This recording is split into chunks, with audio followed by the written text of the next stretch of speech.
All right, I think we're live. Hopefully, so people will be able to confirm with us that it's working. But we have one of the great Blloc people in the house. So we're excited to get a little bit of more of the inside and out of Blloc and what is this company all about. I've been making videos for the last, I don't know, 6 months now. I think it's been a journey, quite a journey. But Madden, tell us more about yourself, just to kind of get us started, and hopefully more people will trickle in and ask their questions. So tell us a little bit more about yourself. What do you do and things like that?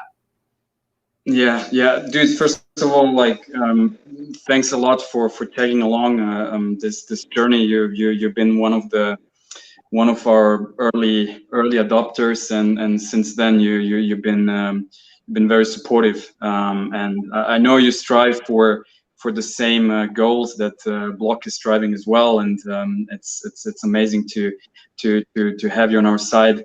Thanks for having me. I have to be honest, I've never done something like this, so I'm very excited.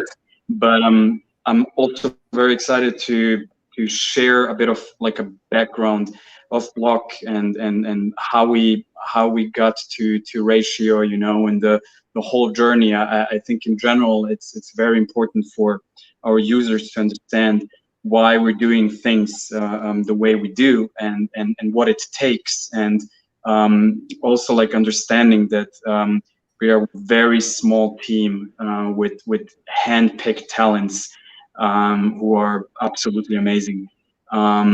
Regarding myself, I graduated product design. I'm a product designer, not a digital product designer, more like an industrial product designer. Back in the days, that was product design. Now, when you say product design, you immediately think about digital. Yeah, but of course, how the product developed, and our early users know that we went from hardware to software. I also migrated to kind of like become a more digital product designer. Yeah, so after I've been always in love with smartphones. Like I'm a complete geek when it comes to smartphones. So after I graduated, my first job was actually working in a company that was doing like third-party designs for the big guys like Huawei and Xiaomi. I worked at this company as a product designer for a year. I had the amazing opportunity to build a team, mainly with my colleagues that I know from university, and that was the beginning for me, where I was starting falling in love completely with smartphones, you know. And after a while, it actually took me to Asia, where I continued working on the Huawei design. And I remember the P1 when it came out. It was the slimmest phone on the market back then, and the ads were like a samurai with the phone holding like that looks like a katana. Was pretty exciting, like working on actual devices. After that, I moved to Berlin because my second passion is electric mobility, and so these two things I see like very essential and important for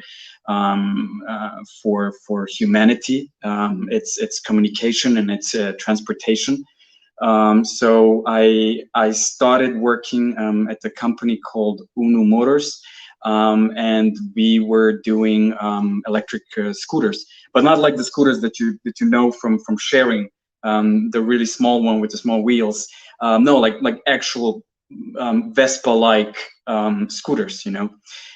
So that was yeah, that was pretty interesting. It was that job teach me a lot about companies, about how companies work, how startups work, how the whole like system is built, and this is also where I met my dearest co-founder Adam. Yeah, me and Adam clicked right away, and it wasn't only because of the positions, because I was head of product design and he was head of software engineering, which kind of like naturally we had to work like super close. It's like yin and yang, you know. It's hardware and software, you know. And there was this is actually how Blloc started to incubate, you know, because we had a lot of trips, you know, and sometimes Adam was in China or I was in China, back and forth, you know. And it was funny because I never used Facebook, or actually I used it, but then I completely stopped. I'm not that much into it, but I was using Line as for texting, you know, which is only because I lived in Asia and no one was using it, you know. And of course Adam didn't have Line, you know. And then when we got to China, he was on WeChat, and of course when you're in China you can't use any of like Google or Facebook's messaging applications, you know. So we were kind of like thinking, wow, this is really bad, you know. Like this is really bad that that communications nowadays, it's based on where the person, on which app that person is, you know. It's not like I want to write Jose and I'm just like going to my contacts and I write Jose a message, and I'm not thinking where you online, where you last seen, what are you doing, you know. Like it was just like, how can we make people first? And this is how our tagline also it was born, people first, you know. And it was literally just because we want to make our users focus on the person and not on the app. And yeah, after 1.5 years, almost 2 at UNO, we just decided to quit and to build our company to tackle that problem. And it took us on a wild journey, literally. And we went to Hong Kong. I will never forget that. We didn't have any funding, you know. We just started with an idea, 2 dudes, you know. Hey, we're gonna make a phone, you know. And why we want to make a phone is because very early we realized that if we want this to work good, we need to own the whole stack, you know. Like something very similar that Apple is doing, and that's why they're really good in how they're building their systems and how everything works seamlessly, you know. Google, unfortunately, as with Android, they're putting a lot of boundaries for developers and product designers. It's I have to say it's really messy. And as soon as we got to work with manufacturers of phones in China, we realized why all of the phones look the same. And I mean, on looking at the software, you know, it was kind of like all of these rules that Google was putting out there and pushing for it. All the manufacturers, that if they want the license, you know, every phone has to, the home screen needs to look the same. So that means a search bar, that means native Google apps, the navigation bar, you name it, you know. Like it's a long list of things that need to be by Google standards. And okay, and then we said like, okay, we're not gonna do that. If we wanna build something that works the way we want it to work, we need to just look out of the box, you know. And that's what we did, you know. We built Z18, you know, and we put our own like Android software without Google. And with the choice that people could choose, if they want to use Google, they could install it from the beginning. But natively, you would have like a clean phone, untrackable, very minimal, And yeah, so this is literally how we ended up doing hardware, because we wanted to make this as smooth as possible, minimal, and yeah. The thing is, yeah. Before you continue, you know, I think you gave us a very big picture of the background, right? Like, you know, you saw that people are distracted, people are consumed by their smartphones, they're using it 24/7, and it's quite difficult to get away from it, right? So you decided to go with a hardware and also a software component, right? Like, you know, you wanted to control everything so that people, because nowadays there are solutions, right? Since you guys released the Z18, right? Google and Apple have come with their digital well-being or their time sets for the apps and whatever it is, right? But one of the big issues with that is that you can just disable them. With the Z18, it was a completely different approach, more like fast productivity kind of approach, and looking forwards to a minimal experience. By the way, for the viewers, we'll get to your questions, but we want to set up a couple of things so you guys learn a little bit more about the background. Two questions that I have, you know, now that we're still in the background, right?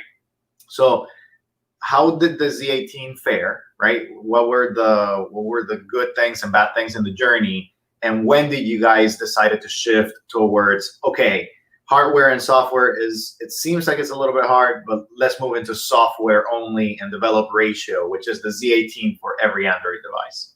Yeah, exactly.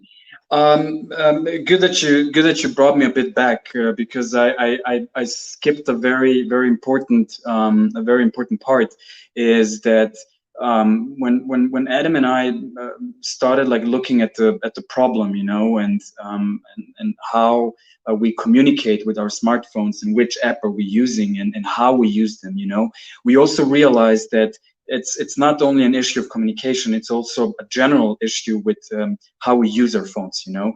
And this whole experience around the smartphone, you know, like how candy-like the UI is made, you know, and how every manufacturer is like trying to facilitate other apps, you know, like Samsung is one of the biggest examples. You know, you buy a Samsung and you turn it on and you have right away Facebook and Netflix and like bunch of other apps that you never downloaded because you just unwrapped a whole new phone, you know. And this is a big signal, you know, like where the industry right now, I think it's kind of like split. There is a huge awareness of digital mindfulness and mindfulness in general. So it's kind of like a battle, you know, like it's sometimes it's like very contradicting, you know, to have a phone that comes with preset everything, you know, and then you have this well-being feature, you know. Something is wrong there, you know, like it's not balanced out, you know.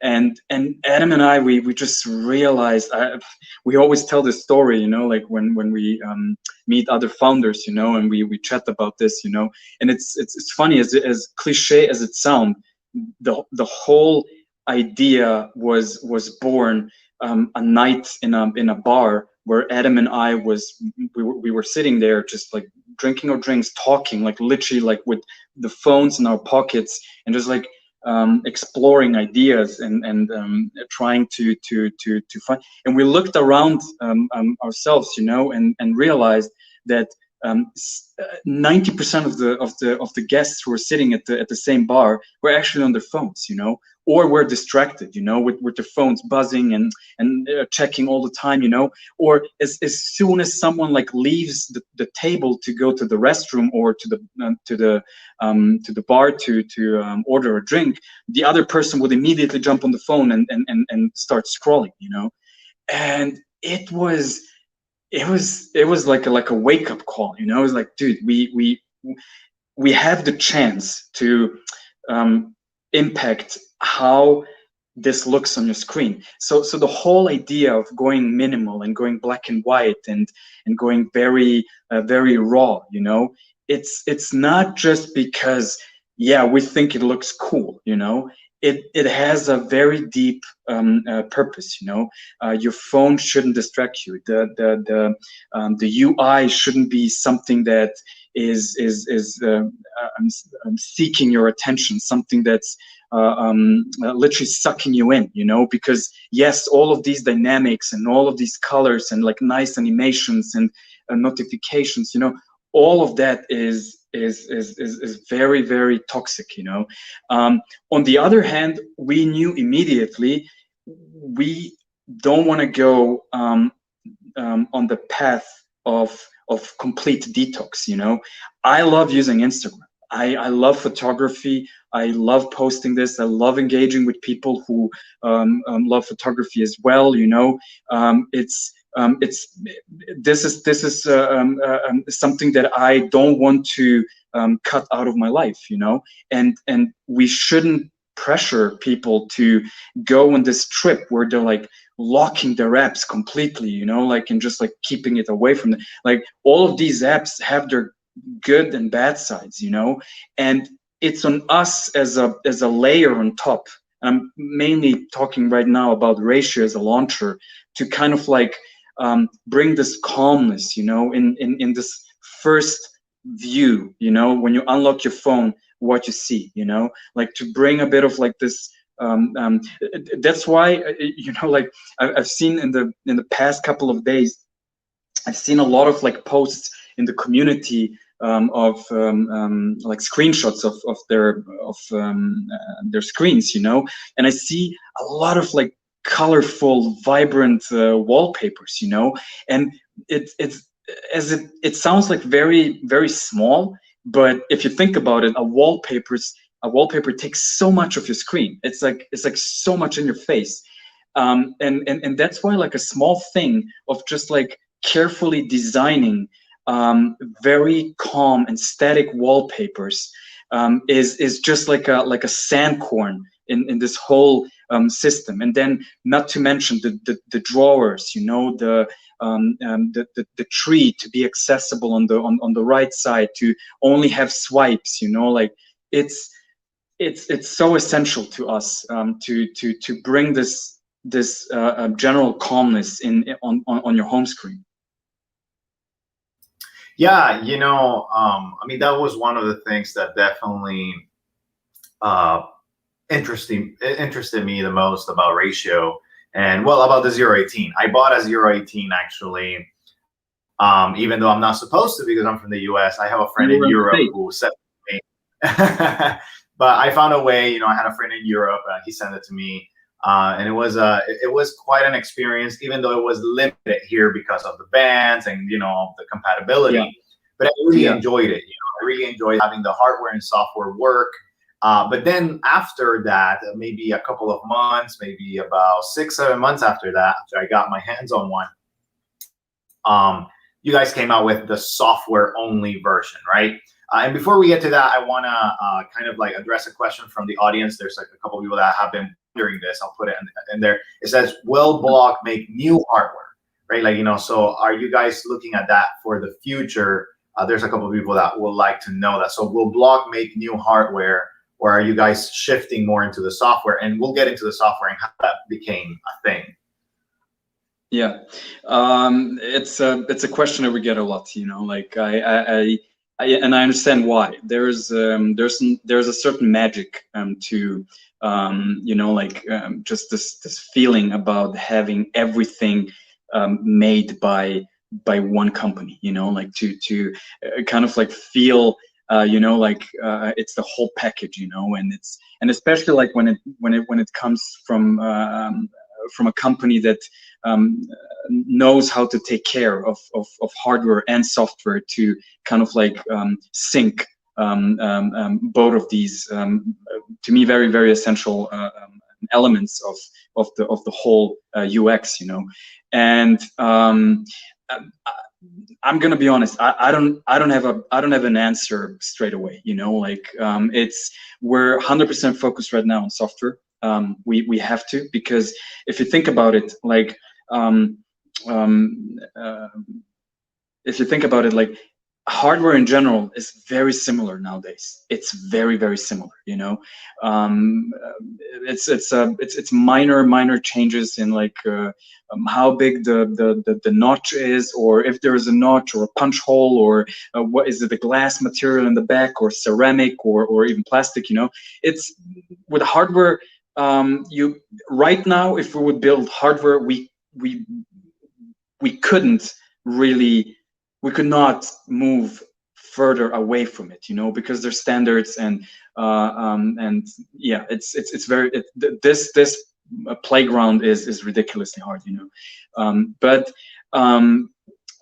as an industrial designer and product designer, and a lover of beautiful things, my absolute dream is to bring a phone to the market that is built by people, you know, that it's sometimes it's very hard for me to understand, you know, because and this comes from someone who's been in the industry, you know, like for a decent amount of time, you know, and sometimes I'm very surprised how slow the adaptation of manufacturers actually is to the needs of people, you know, to the wishes, you know. So I'm very surprised that that Apple came out with a smaller phone in 2020, you know. Like I felt like in 2018 that would have been groundbreaking, you know, like to have that phone with that size, with these edges, you know, like on the market, it would be. And this is not like new technology. This is not something that you supposed to wait until the time is right to build. It was a pure form factor, Maybe there's a good reason. I don't want to like play too smart here, but it raises questions, you know, like it's really yeah, it's interesting. Right. So yeah, a quick answer to, are we going to do hardware soon? I hope so. Right now, we're 100% focused on software until we reach a certain level of perfection, you know. Right. No, it's definitely understandable. And I mean, like, it kind of goes with the question, you know, how do you guys switch? Sorry, come again. I didn't understand the last part. From hardware. And okay. Can you hear me? So essentially, it goes with this question, you know, and then we'll get to other questions. So if you guys, again, you know, make sure to post the questions, we'll get to them. But essentially, you were a hardware maker and software maker. You know, now you are only on software. Like, you know, you moved to software only. How did that come about, and what are the plans for the future in this same vein?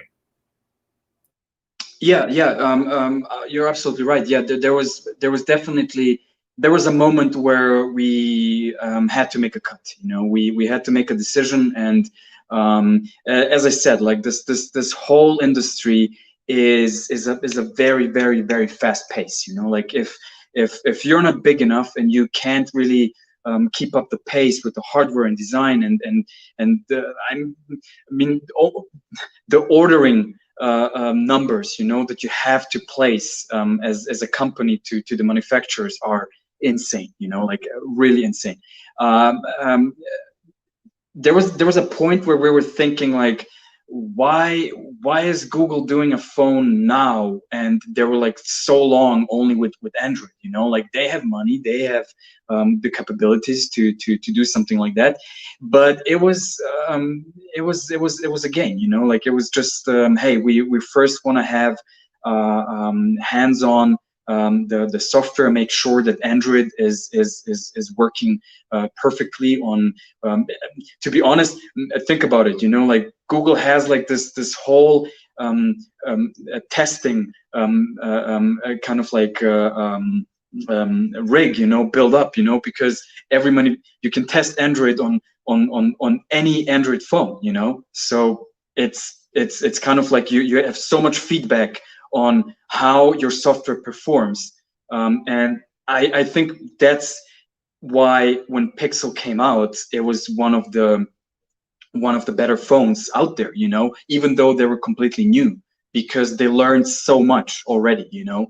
And we're on that course right now. Like we started with hardware for the reason I already mentioned, you know, but we learned very quickly, first, that the core of our product is the software, that people were really asking, hey, listen, I have a Pixel. I love my camera because it's a really great piece of hardware, but I absolutely don't like Android, and I would love to use the Blloc OS back then. You know, this is how people were referring to it. You know, and we never really entertained this idea because it was. We were on a different course, you know, but then it became like very, it was literally what people wanted, you know, like it was hard to keep up with the big players. I think this whole boom of phones happened like in 2017, 18, where so many flagship killers came out, you know, that the Z18 couldn't really keep up with that, you know, which is normal, you know, like you have to admit that, you know, but our software was still beautiful and it worked perfectly, you know, and we just wanted to, and we were actually thinking at some point, imagine our software on better phones with a better screen, with a better refresh rate, with faster processors, you know, how would that look like, you know? And then we made a couple of tests, and it just felt gorgeous, you know, like the whole experience was beautiful. And then we're like, okay, it's gonna be another challenge which we're facing right now, and this is why we're working 24/7 to adapt this software to every phone out there, you know, which is a huge challenge. And I really have to give props to our developers. I wish that people who are sometimes complaining could have just like a sneak peek in a day of one of our developers, you know, because it's insane how much effort they're putting in. It's insane the attention to detail, and that's why I said in the beginning, these guys are handpicked. We're not a big team, but these guys are handpicked, and I wouldn't change them for anything in the world. I think this is one of the biggest treasures that Blloc has, you know. And it's just like we all have to understand that when you have so many different devices out there, to have one thing which is the same, in this case our software, to make it work and feel and look on all of these different devices the same, it's a very serious challenge, you know. But I really feel like we're getting on top of that, and we even like have sessions, like we have weekly sessions where the whole company just goes on hold. Whatever you're building, whatever you're doing, whatever you're designing, you just go on hold. We all gather in the meeting room and we just read every review from the Play Store. We reply, we put this on a list. We discuss this internally, you know, what is actually relevant, what is our priority, you know. Yeah, we have a very good process there to address the software. You know, now that we are getting into the software version, and you talked about, hey, we want to make sure that ratio, now Blloc OS turned into ratio, right? Like, you know, you wanted to keep up with the demand, different devices, and you're trying to make it adaptable to as many devices as possible so people can take the advantage of the product. So there's a question, actually, a couple people, I'll put it here. It says, is there any plan for making it more lightweight for RAM? Because as you know, there is unreached market, right? And other people kind of join. Yeah, same question. Does a light version will be light on CPU, battery, something that is more basic? Maybe it doesn't have all the features. Oh, we lost. What? He's coming back. He's coming back. Okay, we lost you for a second there. But yeah, essentially, you know, will we have a version that is lightweight so that maybe with less features, maybe it doesn't have the tree, maybe or it doesn't have the root, since, you know, people, if you ask them to keep one or the other, they're probably going to keep the tree. But are you guys planning for that? Because right now it works well with flagship devices or mid-range devices, but what about the low end? Are you hoping to work better on that in the future? Super interesting question. The ideal scenario would be to optimize battery consumption, CPU consumption, and RAM usage on the current version, you know, and that's something that we are working on every day. Like that's so high on our priority list. If there's gonna be another light version, to be honest, I feel like that would be a good idea. That would be actually a really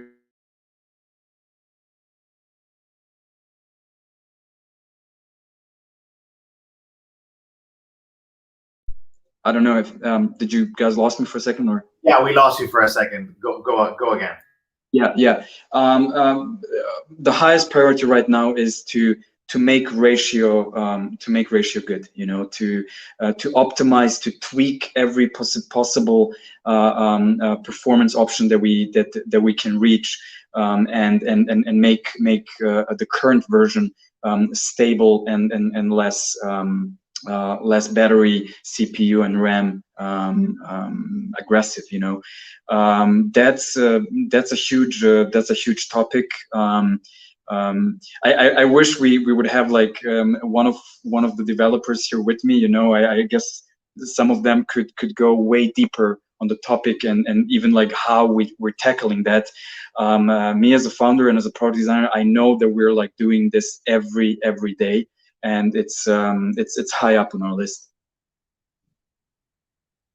That's good to hear. And of course, I mean, you know, you guys just released on the Play Store a couple months ago. Yeah. Things are improving, things are getting better. And I think something that people sometimes forget is that since they're using ratio not only for their just accessing apps like any other launcher would be, but they're using it to message, and they're using it also for getting very quick information on the root, then they forget that also, you know, plays into consideration with the battery, right? Like, you know, you're using one app more because you don't have to go into all of the different apps.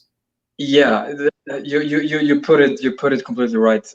It's first of all, ratio is I can confidently say it's more than a launcher, you know, and it's even becoming bigger and bigger, you know, like in terms of usability and in terms of like user experience. Us being in the category of launchers is kind of like it's sometimes weird, you know, because we got compared with all of these stats, you know, and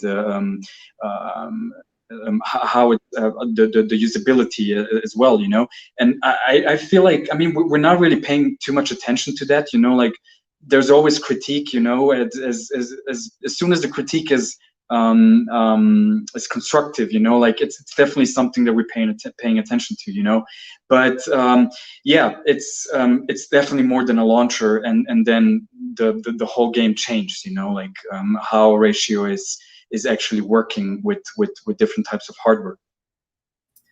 So let's get 2 more questions from the audience, and then I'll ask you another question about, like, you know, like the journey and things that have worked and things of that nature. But one of our users is asking, like, what are the apps that you guys are hoping to integrate in the tree in future releases? Right now you have 4, right? Instagram, Facebook, Telegram, and WhatsApp. But what's coming down the pipeline in the future? Do you guys have a roadmap? Is SMS, Line, WeChat? I mean, there's so many messaging apps.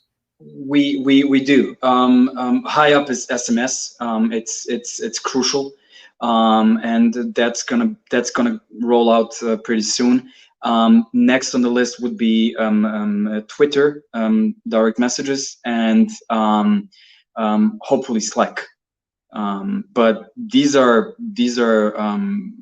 all in the making.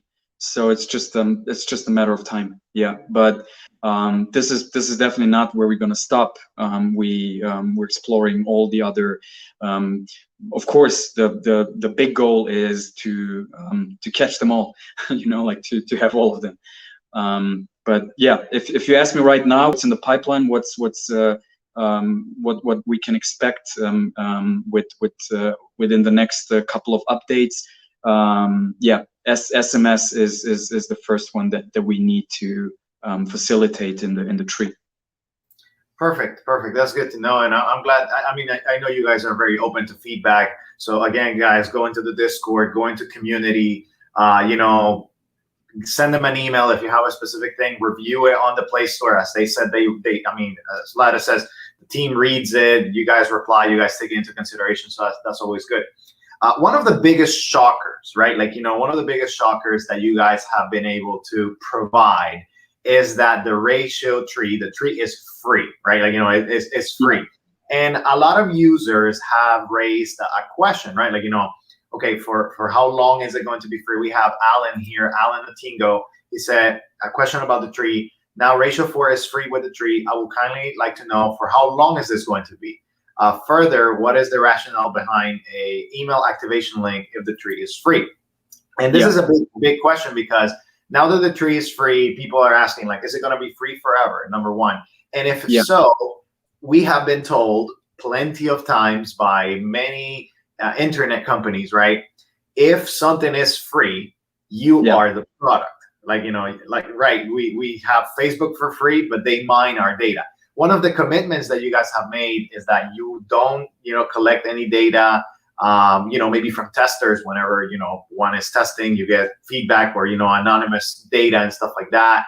But that's only with permission, right? But how do you guys come to the decision, make the tree free? Is it going to be the tree is going to be free forever? And if it's free forever, how are you guys going to keep it afloat, kind of make money, if anything? Yeah. Yeah, it developed, the whole idea developed pretty organically, you know, like we as a company, you know, like we try to figure out ways to make money, you know, like any other company, you know, as you said, to stay afloat, you know. And we put it on our website, even though we were entertaining, we had this idea in our head, you know, that like I said, the core mission of Blloc is to put people first, right? And this communication hub, you know, this messaging hub is so essential to have it as a user of a smartphone, you know. So at some point we were like, okay, we're gonna figure it out down the road, you know. But what our users really need, why ratio, or let's say the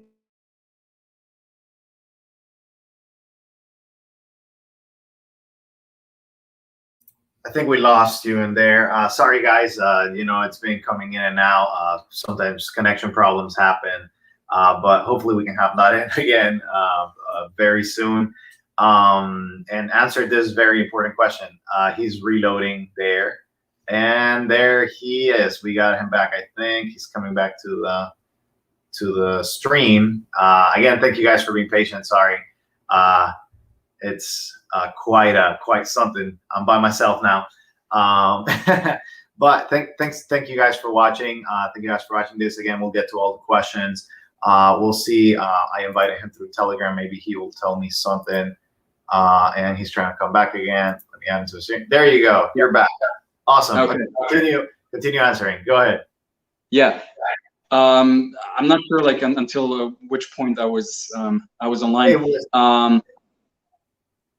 It was just in the very beginning. You cut in the very beginning, so you can start from the beginning again. Oh, okay, yeah. What I was basically saying is, we as a company, of course, we're trying to figure out a lot of ways to how to stay afloat, aka make money. And one of the, like, really early ideas, which is pretty obvious, you know, is to limit the services, so what service is going to be used the most, and what is like the biggest differentiator to our launcher was the messaging hub. None of these launchers have the ability or the feature like that, so it was kind of like a no-brainer, but then later on, like we kind of like know we can't grow as a company and look into the problem the right way if we don't have enough of people using it. And we're so proud of our community, that everyone who used it, who used Ratio, came back to us, and gave us feedback, So if you launch something like that, your main kind of goal is to collect feedback so you can make the product better, and like once we came up with this idea, we were like, it's also like this is what people deserve. Like this is what actually this is what makes you communicate easier. And this was one of the first goals of Blloc in general. Like when me and Adam were discovering this whole problem with different applications, and different messaging apps, So we're like, hey, let's just push it out there, 100% for free, and see what we kind of like gaining out of it. I can't put like if we ever gonna charge for the tree, it's gonna be a very nice ease in, like you would have like a decent period of time, like and we also have a bunch of our users who were early adopters, who have lifetime free access to the tree, so we're still exploring. We're searching for different types of ways to kind of monetize on our product. But for now, it would be not the best solution to charge for something that people really need, and that they want to use, Right, and that's good to hear. And I mean, something that it's been played around is like, well, you could have 2 apps for free, right? Like, on your messaging hub, and then if you want more, you can pay a minimal fee, in order to have unlocked all of the apps in the messaging hub. Like there's other people that have said, well, there's other premium features, other premium areas that you guys can charge and still become a profitable company. But I think it has been the right move to allow people to try this out, to have the ability to have it for free, and just get that feedback. And I mean, that helps in customer acquisition, right? Like, you're trying to be bigger and the #1 launcher. And if people are able to try all the features, then they fall in love. And then you're able to like tell them like, well, if you want more, then, that's where the money is going to hopefully come from. We have a couple of extra questions from the community. And again, guys, we have about maybe 10-15 minutes left. So if you have a question, make sure to ask it here. I'll put something that B-Rath, one of the moderators in the community, he just says that we both look handsome. I thought that was very important to showcase. So right there, that's just that. Okay. Good for B-Rath, right there, recognizing the good in both of us. But no, shout out to B-Rath. He's a great moderator. Oh yeah, B-Rath. Okay, I know. One thing that I missed to address was in the previous question is do we have any data? Do we collect any data from our users? We absolutely don't, because it works in a very different way than other apps. We're just a layer on top that collects your messages that already went through other servers and messaging apps, and it's basically like a collection of your notifications that we sort out, and we build this layer on top, so you can scroll through it like messages, so we don't have like direct access to these messages, like it's so it's very much on top, how this works. And we're really proud on how we built this, although the tree is still in beta, and we have a lot of work to do, and we're on top of it. Awesome, awesome. That's good to hear, especially since the space of privacy is becoming even more visited. People want to be private because of all the collections and all the data that big tech companies are mining from us. Yeah. I have a question, or one of the questions that from the audience as well. This kind of goes with Android, but my question is more towards other platforms as well. So one of the questions is, will Blloc work on Harmony OS? Like, the Huawei devices, they're, banned from using Google nowadays, right? Like they're building their own Android-based operating system, so compatibility will be a little bit easier. But are you guys thinking to expand to other Linux phones, or maybe other, devices such as the iPhone, things of that nature? Yeah. I mean, definitely the goal of the company is to grow, right, and to bring this experience to as much as possible devices, but people have to understand we're at the very beginning, like we are tapping into a space that was untapped, like it's people ask us like, hey, are you a launcher, are you a super app, are you an OS?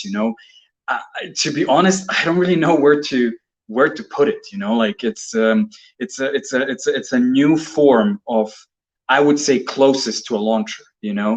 But as well. We're doing so much more on top of it. So until my honest answer here would be, until we make it perfect for the devices and the operating systems that we have right now, and the ROMs.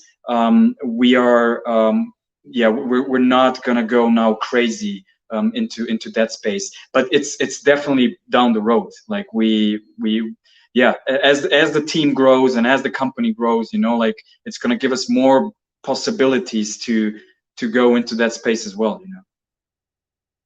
That's good to hear, and I mean that's good to hear that you guys are focusing only on this experience, making the experience better, and then eventually expand to other operating systems or things of that nature. We got two more questions from the audience. Kind of a suggestion as well. Let me put the suggestion in there. I've seen this a couple times on the community, on Discord. People want a clock option in the tiles or in the root. I know you guys have listened to this, but just want to put it out there once again. We have two more questions, and if nothing else comes out, then that'll be it. But one of the questions is, to achieve almost complete digital minimalism, focus mode with DND and timer is much required. Will it come in the future for the tree? Will it be free? Things of that nature, a premium feature. Have you guys thought about that? Like, I know you guys give us the timing and ability to block different applications, but the timer-based ones, kind of integrating with digital well-being and things of that nature. Have you guys thought about that? There's so much on our list right now. There's a whole map of things that we could do and we should do. The only thing is, like, these are very sensitive and individual types of limiting yourself. We started from something that's not so invasive. Like it's not it's not so aggressive. Like we talked about at the beginning. Like locking yourself from an app is not really the way we think it should work. There should be kind of like an awareness of it, like something.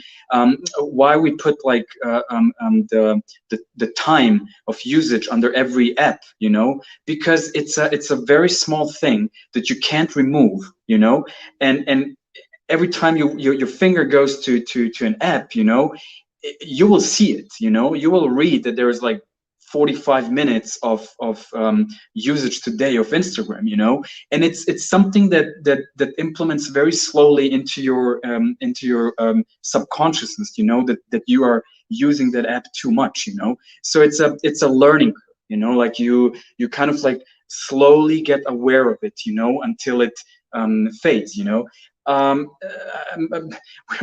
We often make this example with rehabs, you know, where people go with different problems, you know, like either alcoholism or drug problems, you know.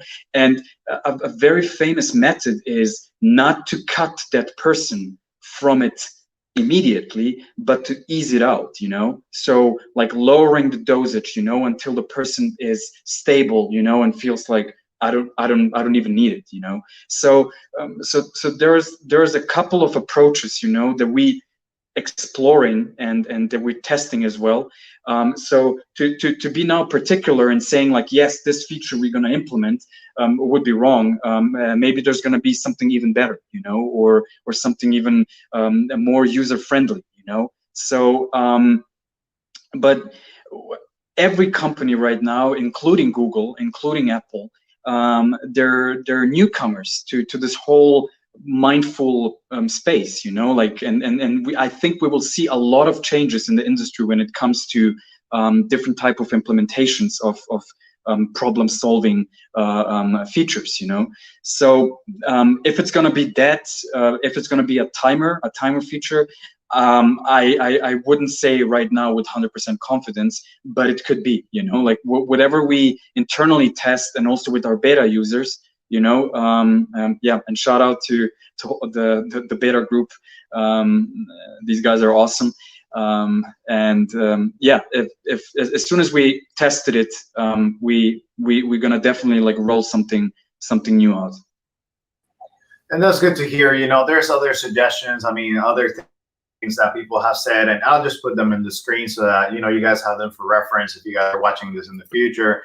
So for example, drawers, you know, tiles out of the drawers, pinned like a dock. I mean, some people have said that. Some people are wondering if apps will get integrated. And I know like you guys are talking about this, so it'll be kind of like the same answer. Like, you know, we're planning, we're thinking, give us your suggestions. And again, guys, give your suggestions on Discord, give your suggestions on community. You know, they read these suggestions. Give your suggestions in the reviews on the Play Store. They're gonna read them. They're gonna check them out. You know, and after that, it's just going to, you know, kind of go and go from there. You know, it's not something that happens.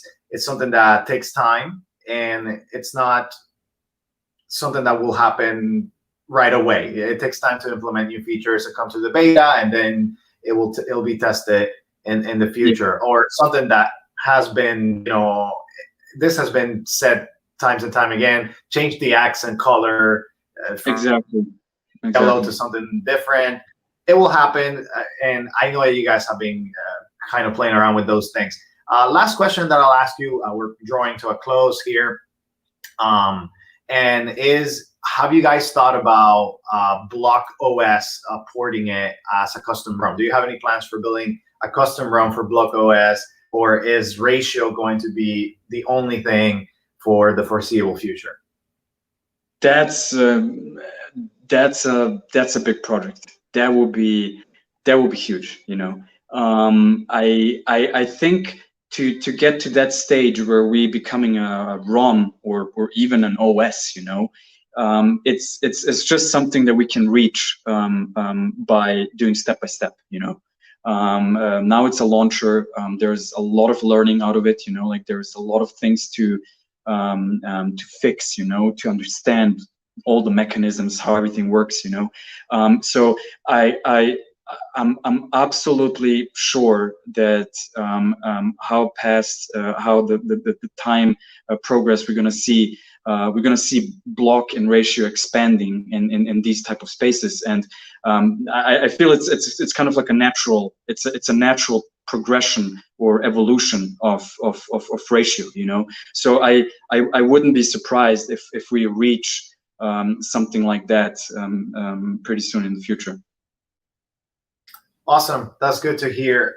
Well, thank you very much, Mladen, for being with us today, for allowing us to just ask you questions and give us a little bit more about what was the background from Blloc, how you guys start, and things of that nature.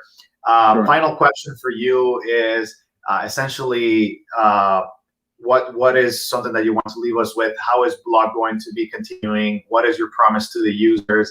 And maybe ask this as and when will the SDK be released publicly? So what I really want to address is first of all, like I mentioned it before, I wish everyone could just take a look, like a sneak peek in how our team is working, and I guarantee that every single person would be amazed about the effort and about the about the brain that goes into building something like that. And at this point, I really want to again thank the whole team, my co-founder Adam. I think we're a bunch of geeks, you know, who are on the same page, and that's what matters. My wish for Blloc is to keep this community. You know, the community is something that we are valuing so much. It helped us, like without the community we wouldn't be nowhere, you know, like, and it includes people from Discord, it includes our beta users, you know, like yourself, you know, and it's just amazing that if someone would ask me like a year ago, you know, if we would have this type of reach and this type of support, I would question it, you know, but now having it, I think one of our like highest priorities is like to listen and to keep them, and we really looking forward to have more feedback and try to just like have an open ear, you know, and address all of these problems, because right now at this stage where the company is small, we're way more agile, you know, like to adapt to do changes, to you know, like and I think this is a very crucial part of Bloc's existence, you know, because right now we're formed, you know, and we're getting into the shape, you know, and then later on we can just like roll on this path, you know, like, and have the flow to actually build on top of it. So right now the support and the feedback is more important than ever. Well, thanks a lot again for, you know, giving us an idea, giving us a sneak peek into the future, into things that you guys are thinking. It was my pleasure. And yeah, if there is any questions, if there's any feedback, you guys are reached by community, Discord, the Telegram beta groups, or just email. You know, people can email, go to the website and test that out. You know, give it a try, give Ratio Launcher a try. There's many launchers, but there's only one that does all these things. You know, it's a super app, essentially. It's a super launcher. And I'm really excited to see how this can help people be less distracted and more focused on their life. So thanks a lot again. Thanks, guys, for being here in the broadcast. If you made it this far, put a nice thumbs up or a comment in the live chat, and we'll be engaging with you guys in the future. So thanks again, and we'll end the broadcast.